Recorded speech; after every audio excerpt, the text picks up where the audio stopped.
again. Thank you for joining us. This is the news at 7 on NTA International. I'm Ruth Aguele. Let's start with the headlines. President Buhari inaugurates a national steering committee for preparation of medium-term national development 2021 to 2025. The world observes inaugural International Day for Protection of Education from Attack.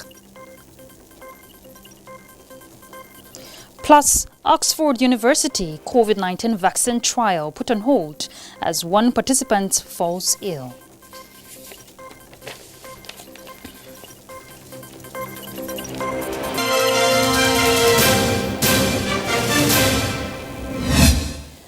A high-powered National Steering Committee for the preparation of medium-term national development 2021-2025 as well as Agenda 2050 has been inaugurated. President Muhammadu Buhari, who performed the ceremony, described the task as vital to the transformation of the nation's economic fortunes beyond Vision 2020 and the Economic Recovery and Growth Plan.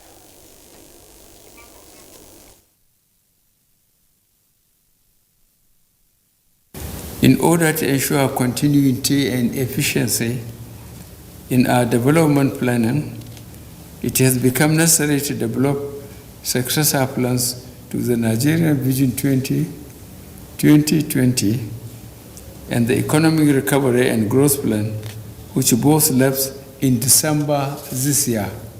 The main objectives of these successor plans are to lift 100 million Nigerians out of poverty within the next 10 years, particularly given the World Bank's projection that Nigeria will become the world's third most populous country by 2050 with over 400 million people. At the heart of the successor plans is a partnership between the public and private sectors, with government as an enabler of private sector investment and industry. The successor plans must, therefore, be designed to sustain national development as well as support our regional and global strategic interests as outlined in the African Union Agenda 2063, the ECOWAS Integration Agenda 2050, and the Sustainable Development Goals 2030. The committee is to be co-chaired by the Minister of Finance, Budget and National Planning, as well as Mr. Atedo Peterside, representing the private sector. Solving the challenges of power and enhancing alternative energy, as well as considering a gradual switch to digital economy, are some of the major thematic areas of focus for the long and medium-term National Development Plan. Minister of State, Budget and National Planning, Clem Agba, revealed this during an inaugural meeting of the National Steering Committee for the National Development Plan of the country here in Abuja. Chimobi Walter Inaji has more for us. The National Development Plan aims at diversifying the economy, reducing poverty, creating jobs and wealth, and ensuring infrastructural development, among others. Now, this is the 5th National Development Plan for the country, which helps Nigeria achieve global growth agenda. Working with the private sector, the plan will serve as a bottom-up national development plan for the country, carrying all sectors and concerns along in development of a true national plan that will reflect the Nigerian realities. I want to say that the new plans that we are planning to embark on will also be focusing on addressing those binding constraints that have impeded the much-desired industrialization and transformation of our economy. Emphasis will therefore be placed on technology acquisition, technology adaptation, research and development, and sectors that the macroeconomic frameworks have identified already, as reported by my colleague, as growth and revenue drivers. We are concerned with deepening participation of all stakeholders in the development of the new plans. we are indeed committed to producing truly Nigerian national development plans and not just federal government of Nigerian plans. At the moment, we are in the process of engaging the grassroots through the states and the local government in the planning process, which shall take place via town hall meetings with memoranda from town development associations and traditional rulers. And then let me also say that I'm among those who believe that the only time you are going to succeed in breaking the back of this stubborn camel called Nigeria is when the economy is in a terrible shape. During an oil boom, you're wasting your time. The medium-term National Development Plan will be due by February 2021. In Abuja, Shimobi Walter Naji, NTA News. A look at education. The COVID-19 pandemic offers an opportunity for federal and state governments to build a resilient education system that can withstand future shocks. On the occasion of the inaugural International Day for Protection of Education from Attack, stakeholders want governments to prioritize school safety. Let's get more details from Kelvin Ehunwaye. Protecting education, save a generation, is the theme for the first International Day to protect education from attack. There has never been a bigger threat to safe and accessible education for children than the challenge posed by COVID-19, and in the northeastern part of Nigeria, conflicts arising from insurgency. With around 46 million primary and secondary learners across Nigeria kept at home due to COVID-19 related school closures, an immediate pandemic response plan is needed, particularly for schools in communities. If we're taking the risk in other sectors, I think we should also be bold enough to take the risk in the educational sector. What is important is for us to sustain the awareness that we've been doing, but not just sustain the awareness, build knowledge around the awareness. It's a sector that government can never afford to undermine, and that's why we've been agitating for more funding, greater provision of resources, so that we can have quality. Since the outbreak of insurgency in the northeastern part of Nigeria, a United Nations data puts the number of damaged schools at around 910. Another 1,500 schools were forced to close, with some 4.2 million children at risk of missing out on education. Situation like this is why UN Secretary General Antonio Guterres is calling on governments around the world to invest in frameworks that will ensure secured environment in which children can learn the skills they need for the future.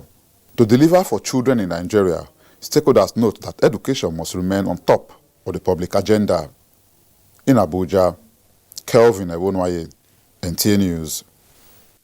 Right, and joining us via Zoom from Maiduguri to speak more on the maiden celebration of the International Day to Protect Education from Attack is Mr. Maulid Warfa. He's the Chief Field Officer, UNICEF in Maiduguri. Thank you very much for joining us. Thank you very much, and I'm very pleased to be joining you from Maiduguri today. All right, now this is the maiden celebration of the International Day to Protect Education from Attacks. What would you say necessitated this proclamation on 27th of May? Thank you much, and I'm really grateful that today you have put that agenda on the Prime News, and it shows how important it is that both media, the government, the international community, and the world at large puts a lot of focus on protection of schools. We had a celebration today, and I was very thrilled to listen the children, the young children themselves, who have the bold message that if they're not in school, if the schools are not protected, their future is at stake.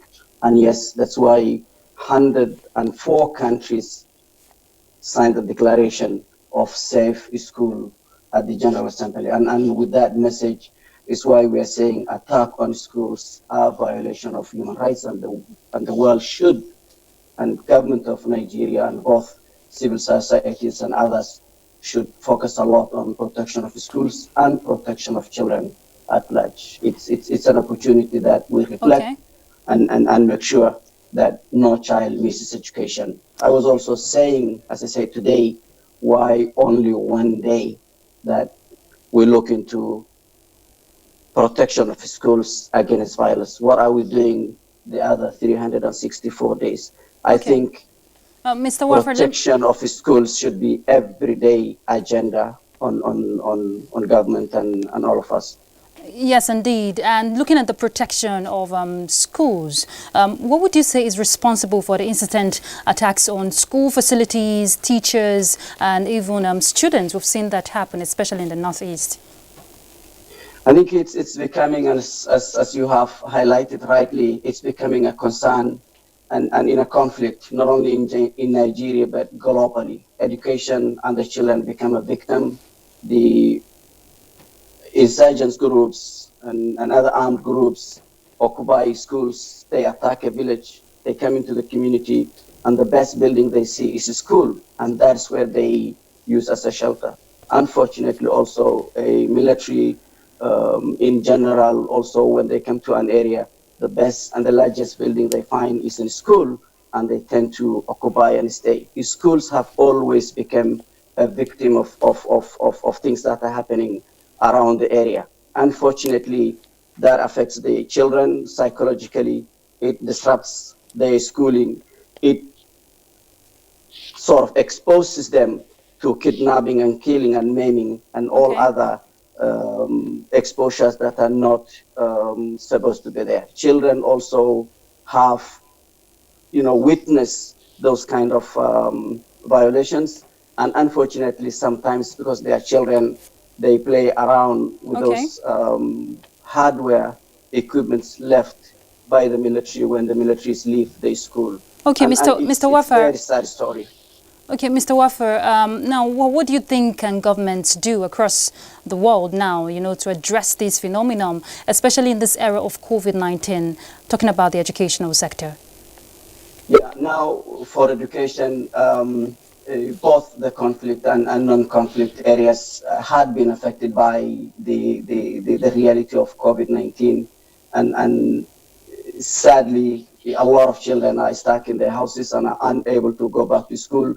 I think when opportunities arise, schools should open, but schools should open safely, and that's why UNICEF and in Northeast state and particularly in Borno are working with the government, and we are now producing 350,000 face masks for children when they go back to school. So when they go back to school, government should put policies and processes and plans to make sure children do not become an agent for COVID-19 spread. Also, teachers and communities will be sort of vulnerable if schools are not open. All right, thank you. Thank you very much, Mr. Maulid Waffer. Let's leave it at that. Definitely every child deserves the right to go to school. Thank you very much. Absolutely, and thank you very much for having me. All right, let's look at the global scene on COVID-19. Oxford University vaccine trial put on hold as a participant falls ill. Well, let's get the details from Uche Ugochukwu.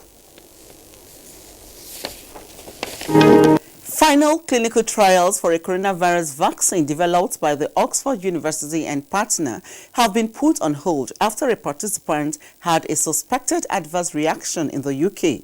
The outcome of vaccine trials is being closely watched around the world. Hopes have been high that the vaccine might be one of the first to come in the market following successful phases 1 and 2 testing. Scotland's First Minister Nicola Sturgeon has confirmed that more than 159 people have tested positive for COVID-19. This takes the total number of positive cases in Scotland to 21,878. In an effort to curtail spread of infection on campus, the University of Cambridge says it will offer students living in college accommodation a weekly coronavirus test, even if they show no symptoms. It says the program will be voluntary, but it expects most students to participate. Meanwhile, Angolan authorities have agreed to reopen schools in October after more restrictions were enforced. Schools in the country were closed in March after the country recorded its first case of COVID-19. The coronavirus in Africa tracker shows there are 231,498 active cases and 31,749 fatalities on the continent, and the 296 new cases of COVID-19 reported by the Nigerian Center for Disease Control puts the country's total figure of confirmed infections at 55,456, and 1,067 patients lost their lives. The world, as at 6 p.m. local time, has recorded 27,942,541 confirmed cases of COVID-19 and 903,885 deaths, according to statistics on the Worldometer coronavirus dashboard. That's Wednesday's global updates on COVID-19. I am Uche Ugochukwu.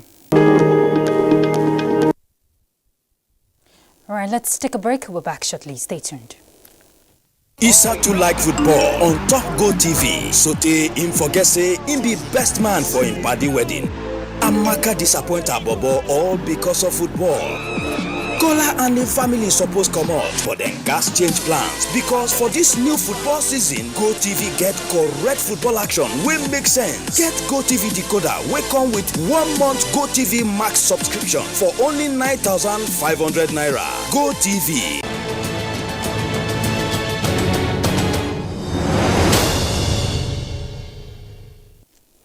Thanks for staying with us. The Attorney General of the Federation and Minister of Justice, Abubakar Malami SAN, says the federal government is working assiduously to come out with a national arbitration policy.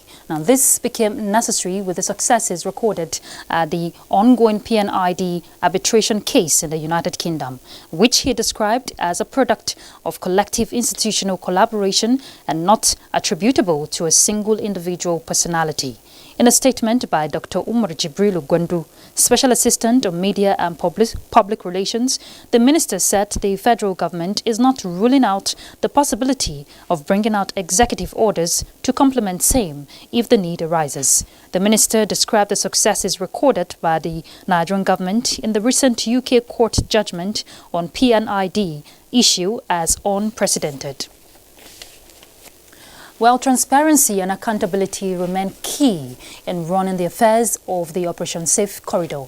This was made known when the United Nations resident and humanitarian coordinator, Malam Sidi, visited the de-radicalization, rehabilitation and reintegration camp in Gombe State. Nafisa Umar Garba reports. The essence of the visit is to synergize with the de-radicalization, rehabilitation and reintegration program to make an impact on the ex-combatants through quality improvement, since they are into various skills acquisition, so as to give them access to a better market. The United Nations Resident and Humanitarian Coordinator, Edward Callon, also commended the activities of the Operation Safe Corridor in peace building and investing hubs that will bring harmony, especially in the Northeast region. According to the General, about 17 ministries, departments and agencies are involved in this. So, I mean, listen, these guys have brought on board the global best practices in dealing with this. Whatever is going to be new is going to be very small. It will only be focused on quality improvement, and that's it. According to the coordinator, Operation Safe Corridor, Major General Bamidele Shafa, the program has recorded successes which added values to humanity toward ensuring that the ex-combatant becomes productive members of the society. He explained that the success made have drawn other countries' representatives to adopt the model. We have a standing account to them, which the cost of treatment is charged to Operation Safe Corridor. So we believe that is our contribution to civil society in order to continue to derive their support and cooperation. The UN team was conducted round the camp to see the impact made so far. Nafisa Umar Garba, NTA News. An all-inclusive Southern Kaduna Peace Summit has commenced with a resolve by stakeholders for sincere deliberations aimed at unraveling the myth and realities behind the protracted communal violence in the area for lasting peace. Convener of the summit and Executive Secretary, Nigerian Christian Pilgrims Commission, is Reverend Yakubu Pam. Let's get the details from Major Ma Adamu.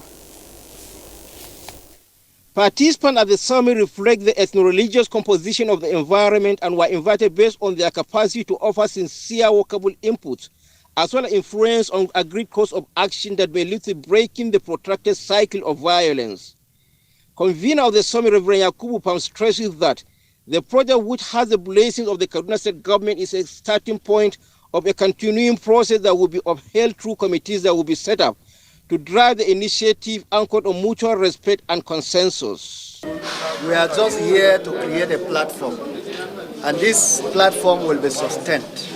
Once in a while, they'll be coming here and discuss and proffer solutions, because I know that new revelations about the cases will be waking up from time to time. Co-chairman of the occasion, General Martin Luther Agwai, retired, represented by Mr. Dare Akau, and Air Vice Marshal Muhammad Dabo, retired, say it's high time the diverse communities in southern Kaduna said enough to the senseless killings and recurring violence that spare nobody.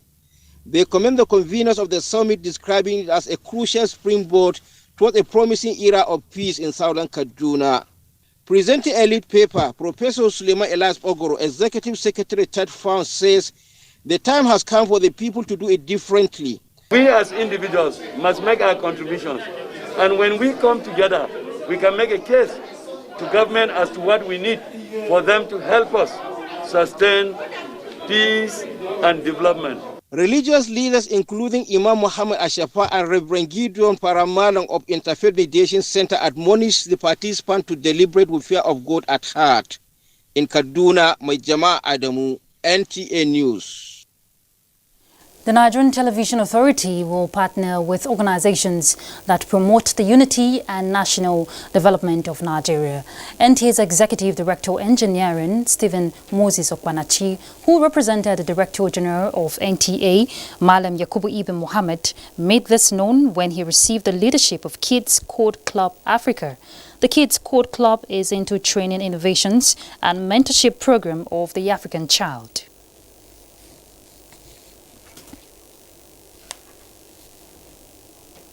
We are experts in ICT and technology, and we look at it, how can we contribute to our nation?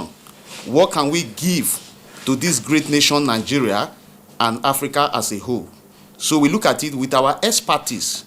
We say we are going to contribute training our children, picking them early on time to give them a practical skill on ICT. You are aware that there is what we call the executive order of the president, Executive Order 5, that emphasize and stress the importance of local content. We believe in that, and that is why in NTA, before now, we were using foreign satellite. But today, by the grace of God, we use NICOMSAT, which is the Nigerian satellite communication.